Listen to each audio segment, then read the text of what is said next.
एक गैया जब दूध देती है तो उसका एक मूल्य होता है। उस दूध का यदि आप दही बना दो तो मूल्य थोड़ा बढ़ जाता है। दही का यदि माखन बना दो तो मूल्य थोड़ा और बढ़ जाता है। और माखन का यदि घी बना दो तो मूल्य और भी अधिक बढ़ जाता है। अब कारण क्या है? ऐसा क्यों होता है? कारण है परीक्षा। दूध में जब जावन मिलाया जाता है तो उसमें दही की खटास आती, दूध का अस्तित्व बदलने लगता है। दूध को अपना अस्तित्व बदलने का ये दुख सहना पड़ता है, तब जाके वो दही बनता है, तब जाके मूल्य बढ़ता है। इस दही को मथनी की चोट सहनी पड़ती, तब जाके ये दही माखन बनता है, तब जाके मूल्य बढ़ता है। ये माखन, इस माखन को आंच पर तपाया जाता है, तब जाके ये माखन घी बनता है और तब जाके इसका मूल्य और भी अधिक बढ़ता है। मनुष्य के साथ भी यही। कर्म करते जाइए, कर्म की परीक्षा में उत्तीर्ण होते जाइए, आपका मूल्य भी बढ़ता जाएगा। तो कर्म करते जाइए, फल की चिंता ना करें और मेरे साथ प्रेम से कहें राधे राधे। अकेली बूंद केवल बूंद कहलाती, अन्य बूंदों से मिल जाए तो सागर बन जाती। एक अकेला पत्र पत्र कहलाता है, अन्य पत्रों से मिल जाए तो ग्रंथ बन जाता है। एक अकेला धागा अन्य धागों से मिल जाए तो वस्त्र बन जाता है। कई सारी ईंटें एक साथ आके महल बना सकती, सैनिक एक साथ आए तो एक सेना बन जाती। ये है शक्ति संगठन की, ये है शक्ति एकता की। कोई वनस्पति हो, कोई व्यक्ति हो, कोई भाव हो, यदि अकेला होगा तो क्षीण पड़ जाएगा।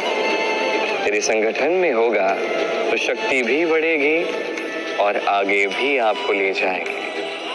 तो इस एकता में विश्वास रखिए और मेरे साथ प्रेम से कहिए राधे राधे। ये जीवन किस पे चलता है? धन पे, वैभव पे, श्वास पे? नहीं, ये जीवन चलता है विश्वास पे।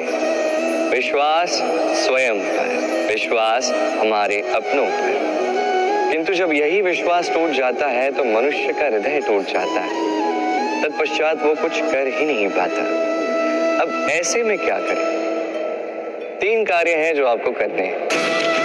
पहला, प्रेम। जो आपसे प्रेम करते हैं, जिनसे आप प्रेम करते हैं, भूल जो भी हो, क्षमा मांगने में कभी संकोच मत कीजिए। दूसरा है विश्वास।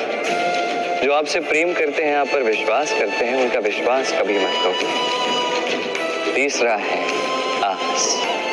जो आपसे प्रेम करते हैं, आप पर विश्वास करते हैं, उनकी आस आपसे जुड़ी, उनसे कभी कुछ मत छिपाइए।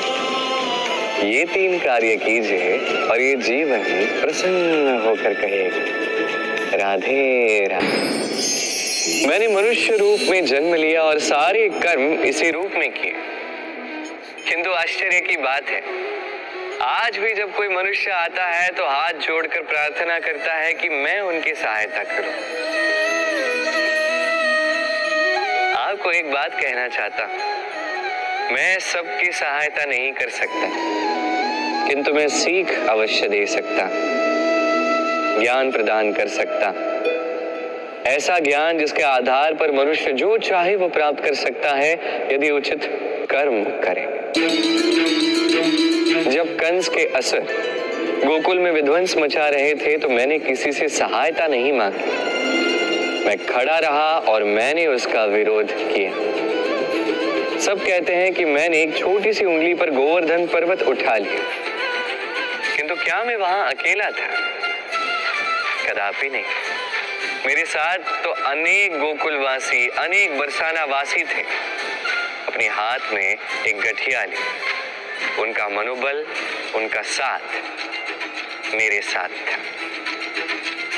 महाभारत में मैं केवल शिक्षक था, मैंने केवल सीख दी। लक्ष्य साधा अर्जुन ने, युद्ध लड़ा अर्जुन ने, युद्ध जीता अर्जुन ने। मैं केवल सीख दे सकता हूं। अंत में आपको केवल इतना समझना है कि ईश्वर सब कुछ नहीं करते, करना आपको है। ईश्वर आपको आशीष दे सकते हैं कि जो भी कार्य आप मन से करेंगे वो पूर्ण अवश्य होगा।